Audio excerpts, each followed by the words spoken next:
Mesdames et messieurs, amis turfistes, bonjour et bienvenue dans notre émission Just Racing.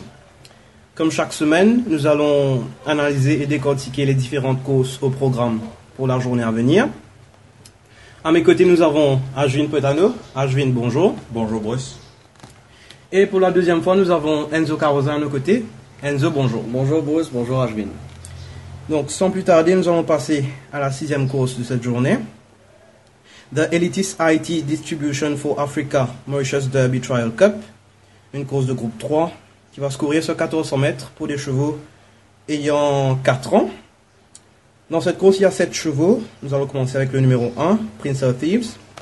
C'est certainement le cheval qui a les meilleures références dans cette course.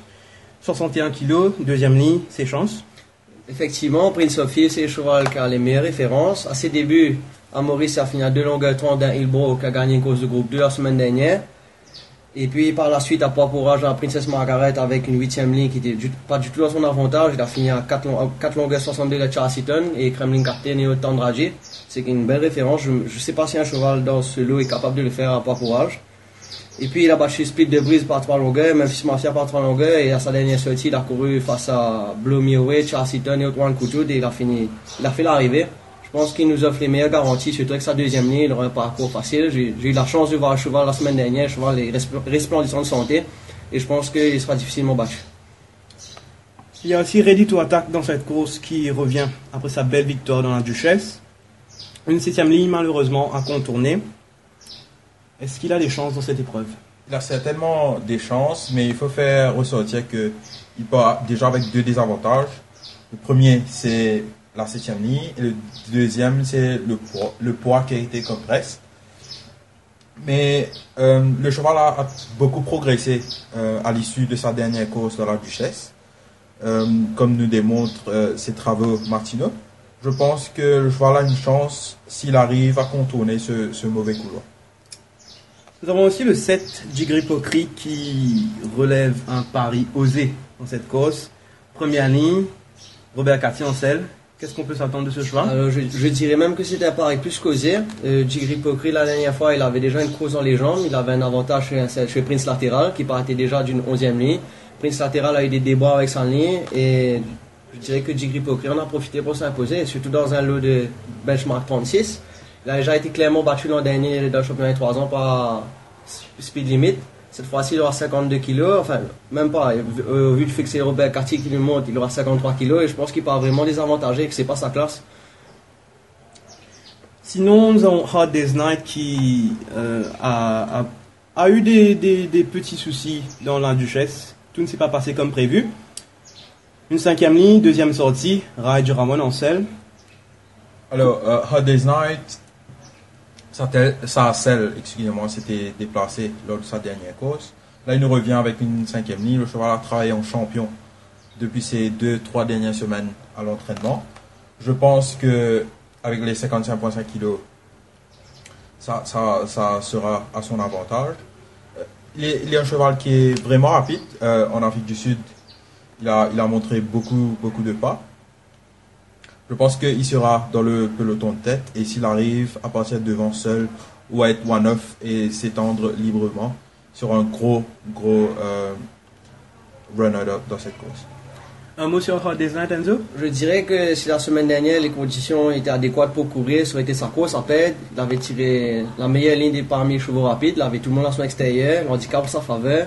Par rapport à son parcours en Afrique du Sud, il a couru avec des chevaux comme Victorious J, Noah From Goa. C'est un cheval qui a été acheté pour vraiment pouvoir être compétitif à ce niveau. Et je pense que malheureusement cette semaine, il a l'avantage d'être le mieux handicapé parmi tous les bons chevaux de la course, mais il a tiré exécutif Power, Speed Limit et Jigripokri à l'intérieur, il a parti, ça annonce compliqué pour lui. Justement, Speed Limit qui reste invaincu sur notre turf, délaissé justement à l'ouverture des paris, ses chances? Alors, Speed Limit, il faut faire ressortir que la dernière fois, il bat Moutaradi. Je pense que Moutaradi vaut un peu un champ pareil. Et avec une 4e ligne, malheureusement, il y a des chevaux assez rapides à son intérieur, comme Enzo l'a fait ressortir, Executive Power et Jigripokri. Mais s'il arrive à trouver les bas ou à partir devant, je pense que c'est un serious racehorse qui a bien grandi durant l'intersaison et qu'il faudrait suivre. Je pense que à 1200 roupies, c'est un bon value bet. Un mot sur les deux nouveaux, Executive Power et Olegana. Alors moi je vais prendre Executive Power. Executive Power est un cheval qui a fait carrière en Afrique du Sud, comme tous les chevaux Maurice.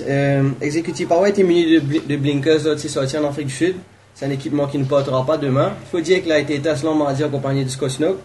Il a la troisième ligne et je pense qu'il va essayer d'aller devant. Enfin si Jiggle Ripokri n'assiste pas pour le commandement, il pourrait avoir un rôle important dans la course. Ça serait peut-être de garder speed limit à son extérieur pour pouvoir favoriser les chances de Prince of Fifth. Maintenant c'est un très bon cheval, mais il part désavantagé par rapport au fait qu'il court des chevaux qui ont déjà une expérience du champ de masse, de la piste et des chevaux qui ont déjà une course dans les jambes. Et par rapport à son forme-là en Afrique du Sud, je trouve que un cheval comme Hades Knight ou Ready to Attack a un meilleur form line que Executive Power, qui a couru avec Panther Familia, Sail South, 7, mais il n'a pas couru avec la crème de la crème. Olegana. Olegana, c'est un cheval que je pense aura besoin de cette course de rentrée. Il a débuté victorieusement dans un champ pareil. Ça va donner à tout cheval. Et je pense que c'est un cheval qui a besoin de distance et que cette course va lui faire beaucoup de bien, excusez-moi. Alors il faudrait le suivre un peu sur la distance, peut-être pour la deuxième manche du championnat. Les choix, Enzo. Alors j'irai pour une victoire de Prince of Fifth devant Speed Limit et Hades Knight. Ashwin. Alors moi aussi j'irai pour Prince of Thieves devant Hades Knight et Speed Limit. La première course de Villiers Cup, une course qui va se courir sur 1500 mètres pour des chevaux de 0,15. Un champ relativement moyen nous est proposé dans cette course. On va commencer par le 1, Albert's Day, qui sans doute est entre guillemets le meilleur cheval de la course. 61,5 kg, 8e ligne. Que peut-on s'attendre de ce cheval? Alors, 0,25, 0,15, excusez-moi, c'est toujours une bouteille à encre. Mais Albert's Day semble être le cheval le plus régulier de la course. Il y a quand même K-Pone et Chap Trap dans son form line. La 8e ligne n'est pas vraiment un problème. Je pense que les deux dernières fois, il est battu par son jockey, Jayanan Bandu. Là, il aura Rajdura One sur le dos. Je pense qu'il devrait gagner cette course assez facilement. Sinon, nous avons mon tante qui avait fait une belle course d'ailleurs Social Network à sa course de rentrée de la saison. Jamie Aleosen, moins 4 kg, ses chances. Alors je dirais que mon tante c'est pas le coursier qui offre les meilleures garanties. Certes, il a eu de bonnes performances, mais pour moi c'est un fencer. Il a ses meilleures courses lorsqu'il peut courir librement chez les barres sans être bousculé. Comme à sa dernière sortie au Jockey Row Wheeler, son avant-dernière sortie au Jockey Row Wheeler, il avait mis en queue du peloton, il avait montré un joli finish pour se faire battre au poteau par Julida. Je pense que demain sera difficile de pouvoir avoir de telles conditions avec une 9e ligne et surtout son apprenti. Un mot sur Captain Nero qui avait fait une performance encourageante la dernière fois, 4e. Je dirais que Captain Nero est un coursier difficile à cerner, il n'a pas montré grand chose à Maurice. La dernière fois, l'état de la piste a pu peut-être l'aider, donc je ne pourrais le recommander au tueur-fils. Vigilante, Ashwin. Alors, Vigilante a une bonne 2e ligne. La dernière fois, il m'avait quelque peu déçu de par sa course. Je m'attendais à beaucoup mieux de sa part. Mais peut-être qu'il n'avait pas aimé l'état de la piste. Il va porter les blinkers pour la première fois cette fois-ci. Il va essayer, je pense, de suivre d'un peu plus près.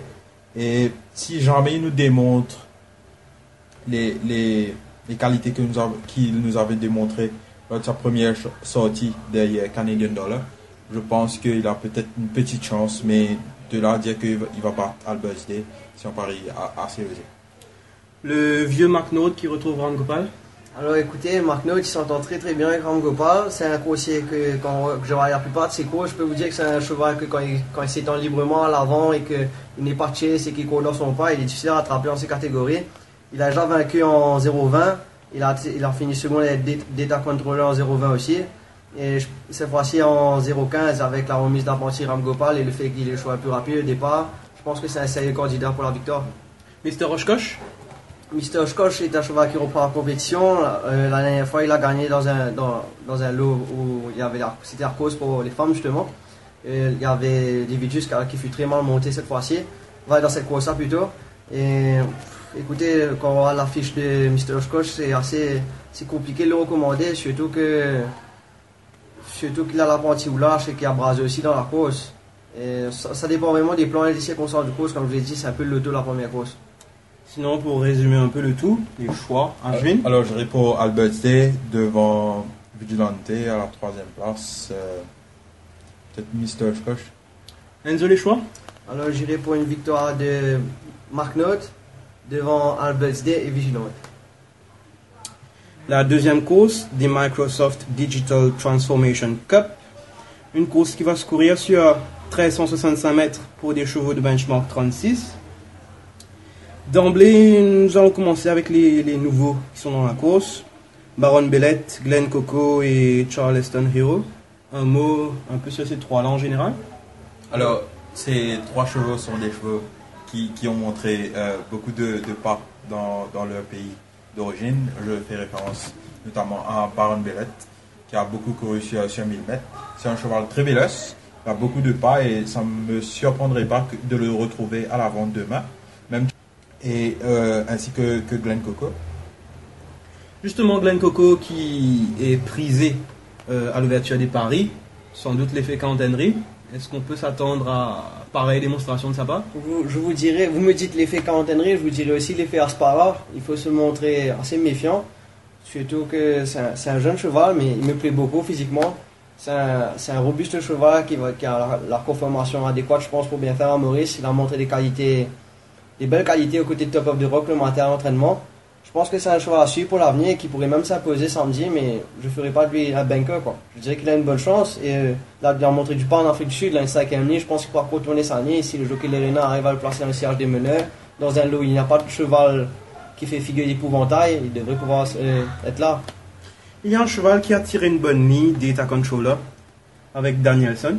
Alors, Data Controller, il a gagné ses deux dernières courses lorsqu'il était victorieux. Quand il a couru devant, il avait battu Just Legacy et Billy Bojangles. Je pense qu'avec la première ligne, le jockey va peut-être insister un petit peu pour aller devant et garder la ligne. Mais honnêtement, je pense que Baron Bellette est un cheval qui est plus rapide que Data Controller. Mais si jamais Data Controller arrive à régler le pas à son compte, il a une petite chance dans cette course.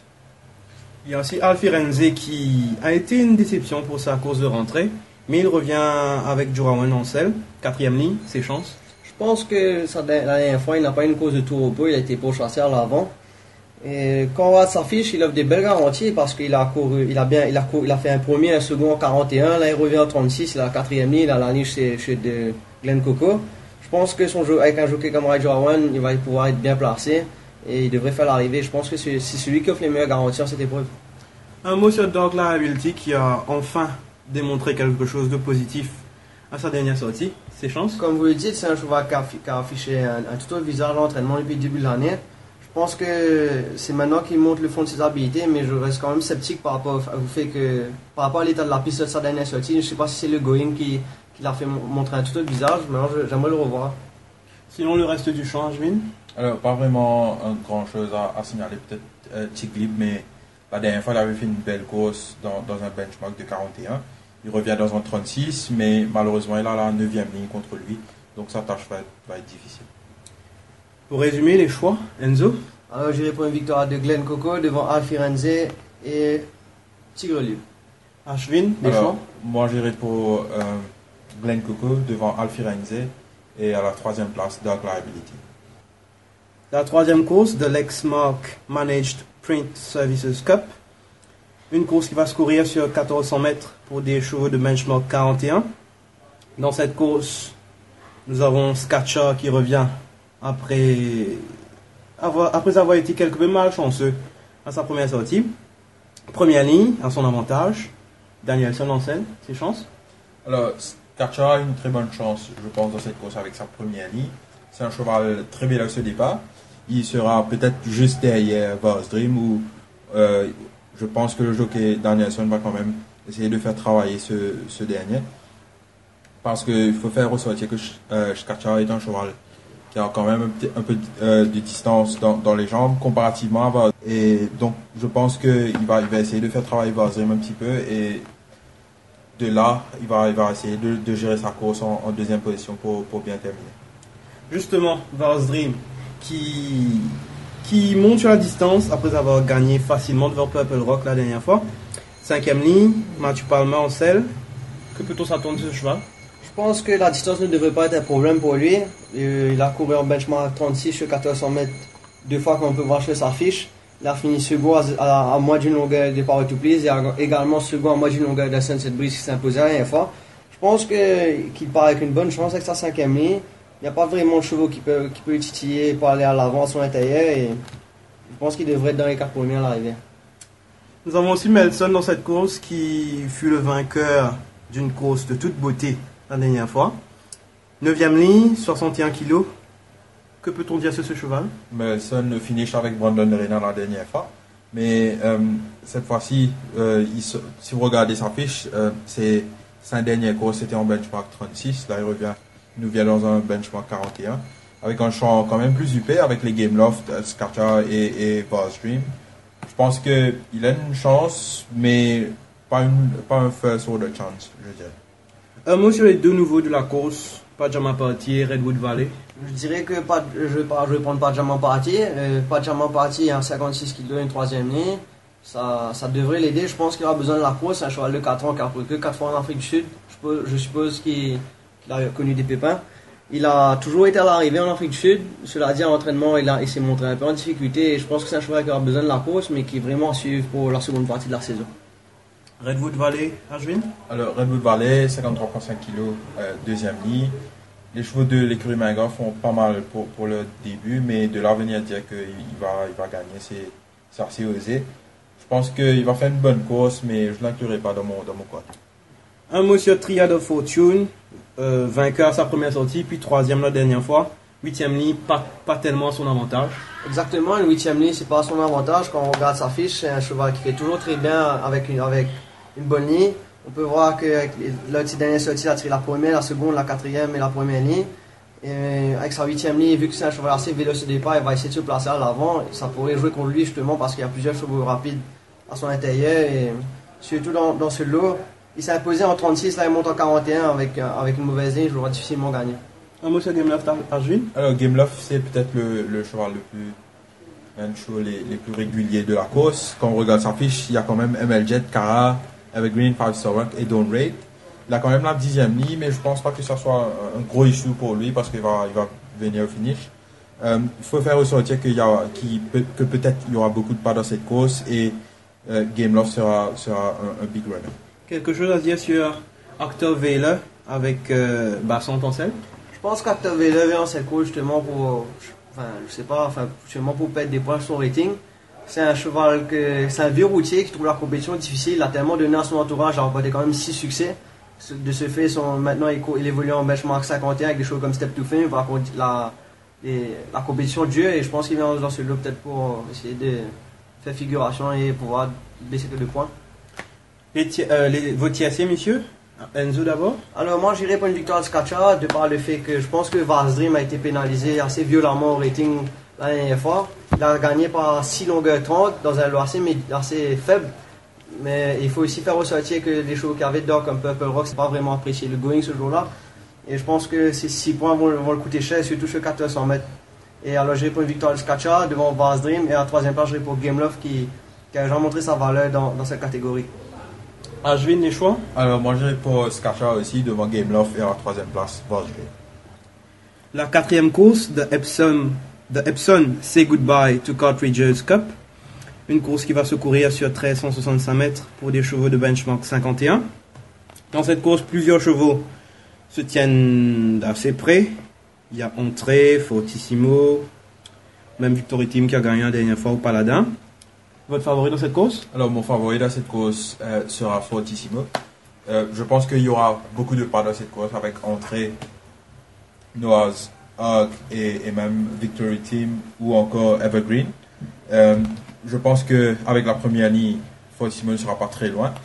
Si vous regardez sa fiche, la dernière fois, il a mal couru, mais je pense que, premièrement, il n'a pas aimé l'état de la piste. Deuxièmement, c'était sa 3e course en l'espace de 5 semaines, qui est un peu, quand même, assez beaucoup. Je pense que maintenant, il revient après un petit break. Je pense que le cheval est mieux. Si vous regardez sa première sortie, c'est quand même 4 longueurs derrière Moutaradi.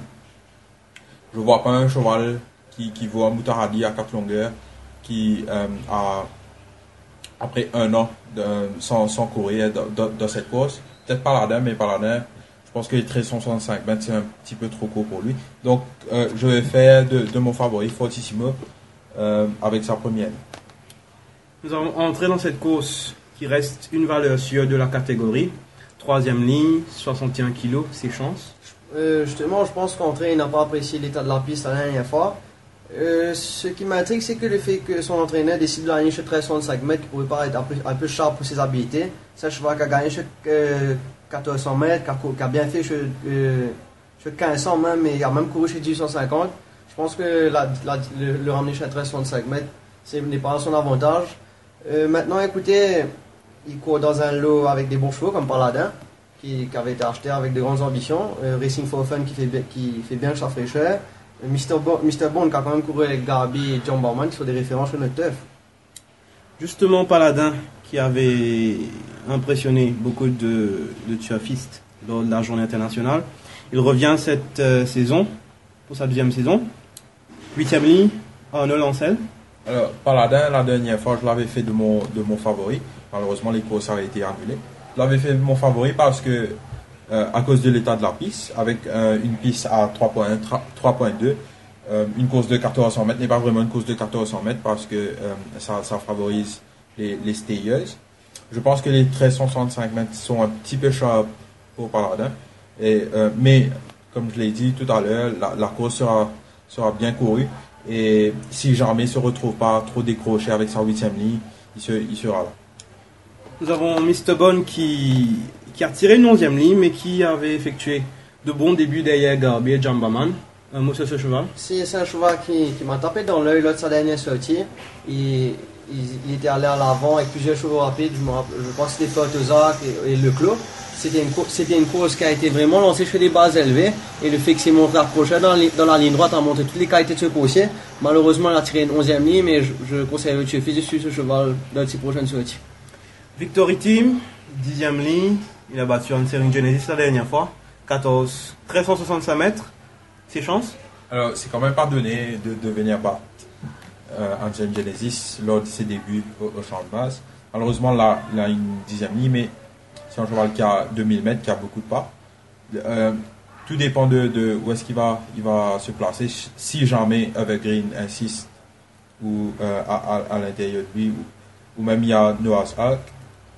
Mais s'il arrive à trouver une bonne place, je pense qu'il va faire une bonne course, mais là aussi on a un peu de doute sur sa tenue sur 1365. Racing for Fun, régulier, 2e ligne. Que peut-on attendre de ce cheval? C'est un cheval que j'ai vu très bien en apparence à l'entraînement. Je pense que c'est un cheval qui excelle sa fraîcheur. Le fait qu'il part avec 56,5 kg, une 2e ligne, il a su qu'il a un parcours formidable sur les barres. Il y a des chevaux rapides dans la course comme Fortissimo, Noaza qui a couru en faisant la course à l'avant, Victory Team qui sort d'une course de 1000 mètres, Mr. Bond qui a couru avec le pas la dernière fois. Je pense que le trait soutenu va l'aider. Et quand on regarde sa fiche, la dernière fois avec 60 kg, il a bien couru en benchmark 46, il a fini 4e à 2 longueurs 45 de Paladin, et chevaux comme Bug. Et là avec 56,5 kg, une 2e ligne, dans la condition qu'il est actuellement, je pense qu'il part avec une très belle chance. Un petit mot sur les deux nouveaux, Duby Snappy et Noazok. Duby Snappy est un très bon cheval en Afrique du Sud. Je me rappelle d'une course, il avait fini second derrière Royal Armour, qui a un rating de 99 en Afrique du Sud. Il a une bonne 4e ligne, c'est un cheval qui court assez proche du pas. Et s'il arrive à trouver les bas, il va bien faire. Noazak, c'est un cheval qui a un peu les caractéristiques, excusez-moi, de Unbridled Joy. S'il est devant, c'est très difficile de venir le rattraper. Malheureusement, il a tiré une 9e ligne. Je ne sais pas vraiment comment est-ce qu'il va courir, mais c'est un cheval à suivre pour l'avenir. Et pour conclure, nous avons Valrin qui reste l'éternel placé du turf. Que peut-on dire sur ce cheval? La dernière fois, Valrin n'a pas fait une si mauvaise course que ça. Il a été handicapé, pénalisé par sa ligne. Et une nouvelle fois, il est pénalisé avec sa ligne. La semaine dernière, il était fait favori chez les bookmakers. Si je ne me trompe pas, il avait tiré une excellente ligne. Malheureusement pour lui, la malchance s'accroche à lui justement et les courses ont été annulées. Je pense que ça va être difficile pour lui de jouer la victoire avec sa 7e ligne. D'ailleurs, je ne sais pas ça va être quoi son plan, s'il va vouloir drop up the back avec Racing for Fun ou essayer de suivre, trouver un dos et suivre à l'avant. Pour résumer les choix, Ashwin? Alors, j'ai un choix à faire et je vais mettre Fortissimo à la première place, devant Entrée, et à la troisième place, Paladin. Enzo? Alors j'irai pour Racing for Fun, avec sa très bonne condition, sa deuxième ligne avec le fait qu'à Evergreen, Victory Team, Mr. Bon, je pense qu'il paraît que les meilleurs garanties. Derrière lui, j'irai pour un cheval comme Fortissimo et à la troisième place, Entrée.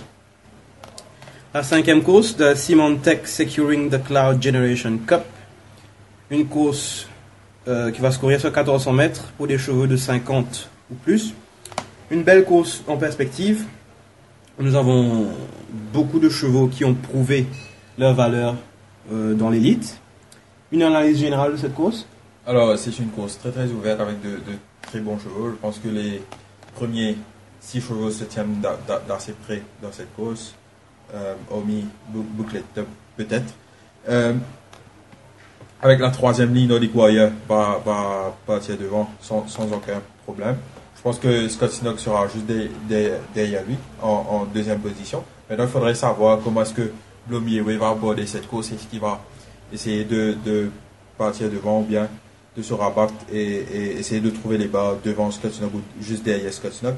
Mais ça va être assez difficile parce que quand nous regardons les chevaux qui sont à l'intérieur, nous avons Nordic Warrior, Scott Snook et même One Cool Jude sont des chevaux qui sont très très rapides et qui vont peut-être empêcher à Blomier de prendre les barres. Ce qu'il faut aussi faire ressortir, c'est que la dernière fois, quand Blomier avait couru contre Rain et One Cool Jude, il portait 54 kg. Cette fois-ci, il va porter 57 kg. Il n'y aura que 3 kg de différence comparativement à 6 la dernière fois entre lui et One Cool Jude. Et il en est de même pour Rain. Je pense que ça va être peut-être un petit peu plus difficile pour lui, même si la dernière fois il avait beaucoup impressionné. Scott Snook, la dernière fois, avait fait une course extraordinaire. Il avait buté assez grièvement au début de la course, mais il avait repris ses esprits, il avait couru et battu Hillbrook qui a remporté le bicentenaire, la Coupe du 151, excusez-moi, 2 semaines de cela.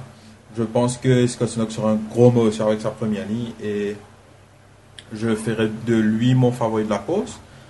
Deuxième, je mettrai One Cool Jude que je pense lui aussi va être sur les bas et c'est un autre cheval quand il est sur les bas. Et à la troisième place, je mettrai Blomier. Sinon, on mousse sur Nordic Warrior, Enzo, qui semble être le plus rapide du lot. Alors justement, je pense que Nordic Warrior est condamné à courir devant pour s'imposer, comme il a fait d'ailleurs chaque fois qu'il a gagné à Maurice et à chaque fois qu'il court. Nordic Warrior fera sa rentrée 2017.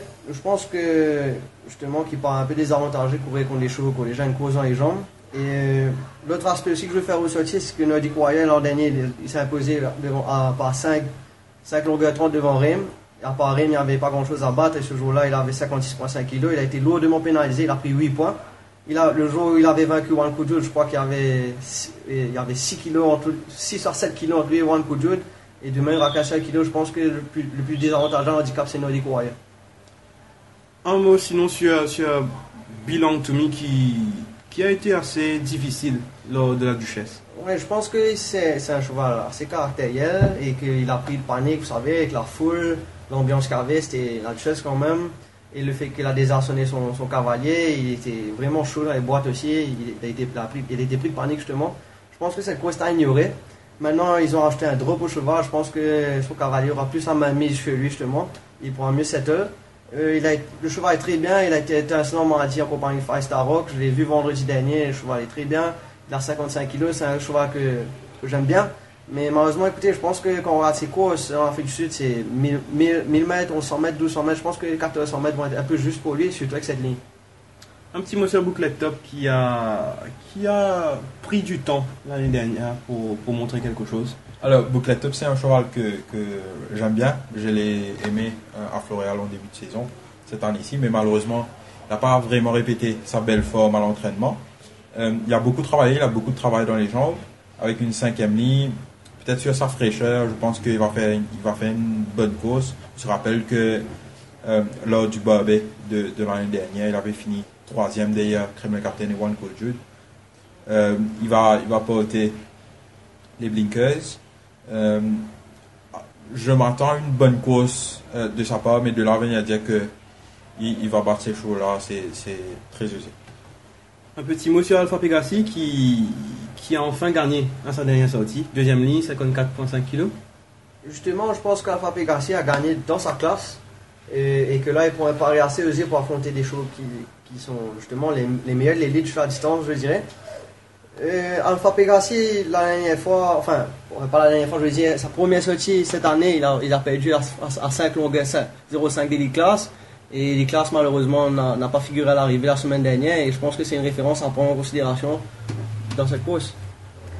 Sinon, passons au choix. Comme Ashvin nous a déjà donné ses choix précédemment, Enzo, vos choix? Alors, mon choix, ça sera Skosnok devant One Cool Jude et Bloomywood. La 7e course, The Veritas 360 Data Management Cup. Une course qui va se courir sur 1600 mètres pour des chevaux de benchmark 31. Dans cette course, nous avons Seven League Boots qui a démontré de belles dispositions à la fin de la saison dernière. Une première course relativement anonyme.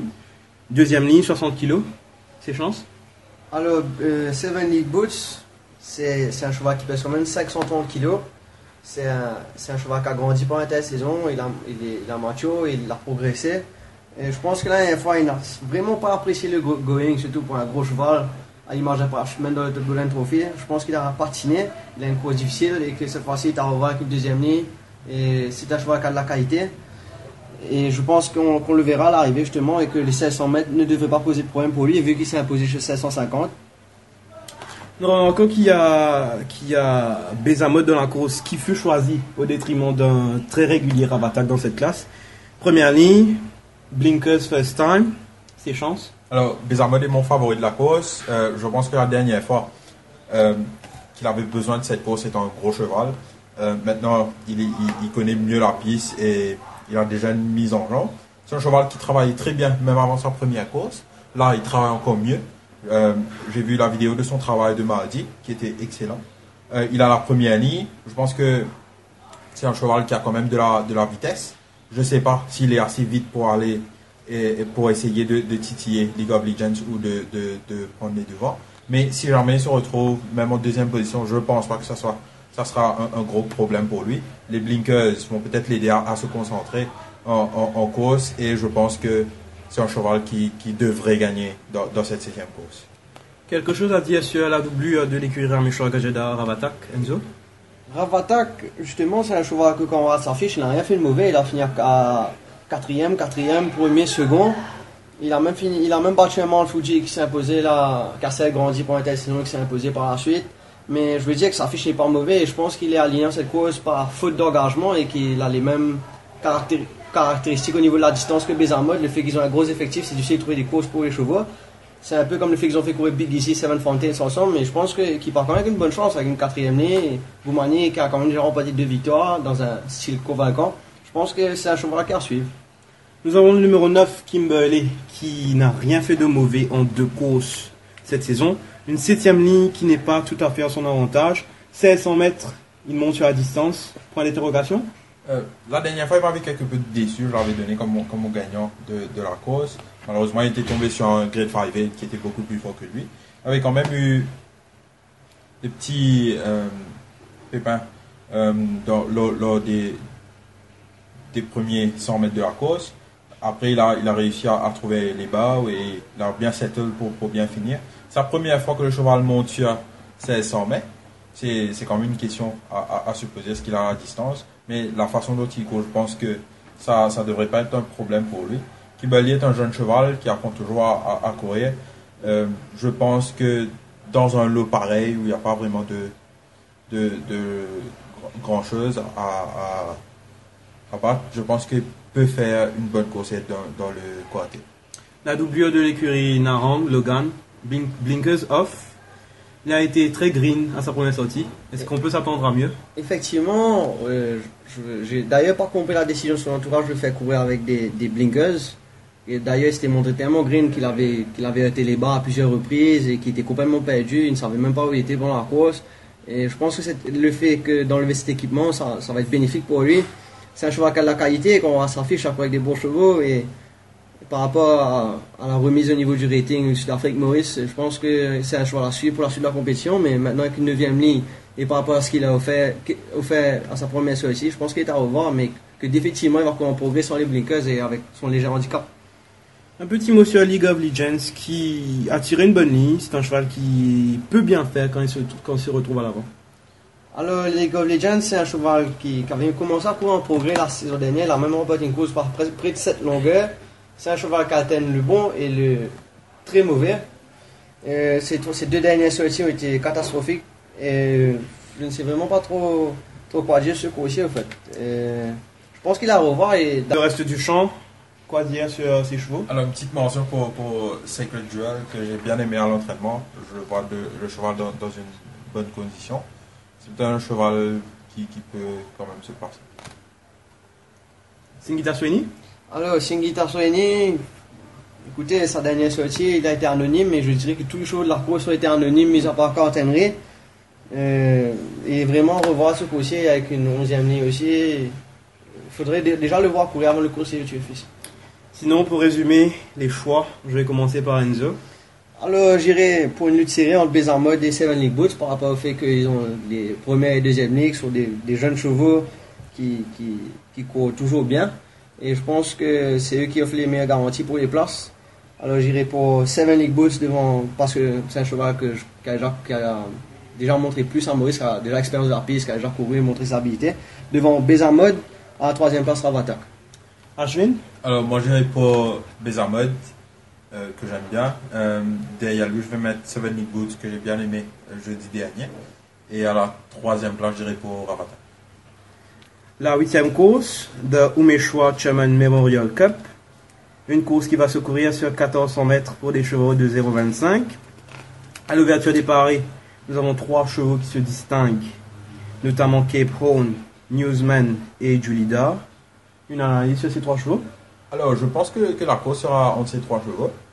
Cape Horn, c'est peut-être le cheval qui a le plus démontré dans cette course. Derrière Golden Ball, la dernière fois, Golden Ball est un cheval qui sera appelé à gravir les échelons. Il a la 2e ligne, les 61,5 kg.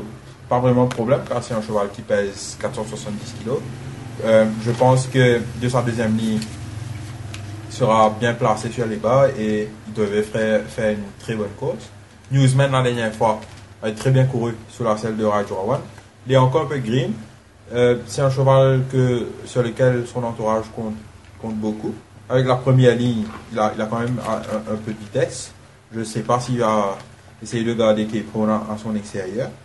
En tout cas, il a intérêt de le faire s'il veut avoir une chance dans cette course. Avec sa première ligne, je pense que Newsman sera là. Julida nous revient dans un 0,25 où il a déjà gagné. La dernière fois, pas une mauvaise course, excusez-moi, derrière Jigri Potri. Je pense que dans un 0,25, le cheval devrait bien faire. Sinon, quand on regarde le reste du champ, nous avons Ekta Tiger qui a démontré de la régularité dans cette fourchette. Avec Sunil Bassant, a-t-il une chance de figurer à l'arrivée? Alors, Ekta Tiger est un coursier qui se fait vieux maintenant et qui est toujours régulier à l'arrivée. Justement, il est très régulier, il est toujours à l'arrivée. Avec une 3e ligne, il devrait avoir un bon parcours, mais il y a des nouveaux chevaux qui montent en puissance comme Kepo, Newsman, même Julida qui était là l'année dernière, c'est sa 2e saison et on dit que la 2e saison c'est la meilleure saison de cheval justement. Et par rapport à la course que Julida a fait en 36, c'est par rapport à ce que Kepo montre chaque semaine en entraînement, je pense que ça va être difficile pour Ekta Tiger face à la jeune garde. Un mot sur le nouveau Sierra Redwood. Sierra Redwood, c'est un bon petit cheval de Kira Meshagaida. Mais je pense qu'il aura besoin de cette course. C'est un cheval à suivre pour l'avenir. Sinon, le reste du champ, Enzo? Par rapport au reste du champ, je dirais que c'est. Il y a des chevaux comme Call of Courage qui a fini à 5 longueurs 25 de Shiloh Fender, qui est un cheval qui ne monte pas assez pour pouvoir justement le placer parmi les 3 premiers. Et Red China qui a pris une très bonne course à un effort, je pense que le going l'a aidé cette fois-ci avec une 10e ligne. Il aura faute à faire et ça va être difficile de se placer pour lui. Sinon, justement, c'est des chevaux qui n'ont pas montré grand-chose et ça va être difficile pour eux. Passons au choix. Messieurs, je vais commencer par Ashwin. Alors, je mettrai Cape Horn devant Newsman et à la troisième place, Jolida. Enzo? Je ferai Capon, mon gagnant. Capon, l'a couru 2 fois. Je pense qu'à la fin, il n'a pas aimé la piste. Et que ça a joué dans son désavantage et qu'il rendait du poids à Golden Ball. Je pense que cette fois-ci, il va pouvoir rectifier le coche et avec une deuxième ligne. Et je pense qu'il part avec une très bonne chance et qu'il est peut-être meilleure chose de la journée. Derrière Capron. Derrière Capon, j'aimerais ajouter Newsman. Sa première ligne, c'est un cheval qui a couru en progrès. Son entourage l'estime. Et je pense que c'est pas un mauvais cheval. Et à la troisième place, je vais pour Julida. Julida a quand même très bien fait en 36. Soit Sony Bundu à de longueur 90 grippes au gris. Il y avait aussi Prince Latéral, des chevaux qui ont répété par la suite. Mais il faut aussi prendre en considération qu'il a battu un cheval comme Montauk que de 0,20. Que par 0,20 longueur et à prendre avec des pincettes. Avant de conclure l'émission, comme chaque semaine, je vais vous demander un banker et un outsider pour cette journée. Je vais commencer par Ashwin. Alors, pour moi, je trouve qu'il y a 2 bankers cette semaine-ci. Le premier banker pour moi, c'est Albert Zida, la première course, qui sera monté par Rajo Awan, défait de Janan Bandu. Et le deuxième sera Cape Horn dans la dernière course. Je pense que lui aussi a une très très bonne chance de vaincre. Pour l'outsider, je donnerai Speed Limit. C'est quand même un cheval qui est un vainqueur, Maurice. 4 victoires lors de ses 4 dernières sorties l'année dernière. Je pense que même si il y a des chevaux rapides à son intérieur, je pense que c'est un cheval qui devrait bien faire et à 1200 roupies comparativement à Jiggly Pokri qui est de 20 000 roupies. Je pense que c'est un bon value bet. Enzo. Alors moi aussi j'irai pour une formule à 2 bankers. J'irai pour Capon. Je suis complètement d'accord avec Ashwin. Je pense que c'est le choix qui offre les meilleures chances dans la dernière course. Il a la deuxième ligne, il aura un parcours assez facile. C'est un cheval qui ne cesse de progresser chaque semaine. Il travaille toujours très bien en entraînement. Je pense que c'est un jeune cheval qui va monter de classe. Et puis en deuxième banker, je vais pour Prince of Thief, de par le fait que je pense que Executive Power va garder Speed Limit à son extérieur. Et je pense que Prince of Thief n'a plus rien à prouver par rapport à ce qu'il a accompli en Maurice. Et je pense que c'est une valeur sûre, surtout avec sa deuxième ligne. Et par rapport aux outsiders, maintenant, 2 outsiders, je vais pour Racing for Fun, comme j'ai expliqué. C'est un cheval qui excelle, cheval fraîcheur, une deuxième ligne, 56,5 kg, il y aura un train rapide. Je crois qu'il s'offre à 600 ou 700 chez les books. Il devrait le faire. Et puis, j'aimerais, pour une petite surprise, League of Legends, justement, c'est un cheval que, franchement, vous dites, tellement qu'il atteint le bon et le moins bon. Je sais vraiment plus quoi penser de ce cheval, mais par le fait qu'il a battu Ravatak par 8 longueurs l'année dernière, 7 longueurs l'an dernier, et fait second Suzy 0 et troisième Avail, et que cette fois-ci, ces 2 premières sorties, il court moins bien, je pense que il a les qualités pour emporter, mais comme je l'ai dit, c'est un cheval qui atteint le bon et le moins bon, mais pourquoi pas mettre 200 pieds dessus. Voilà, nous sommes arrivés à la fin de notre émission. Merci de votre attention et à la semaine prochaine.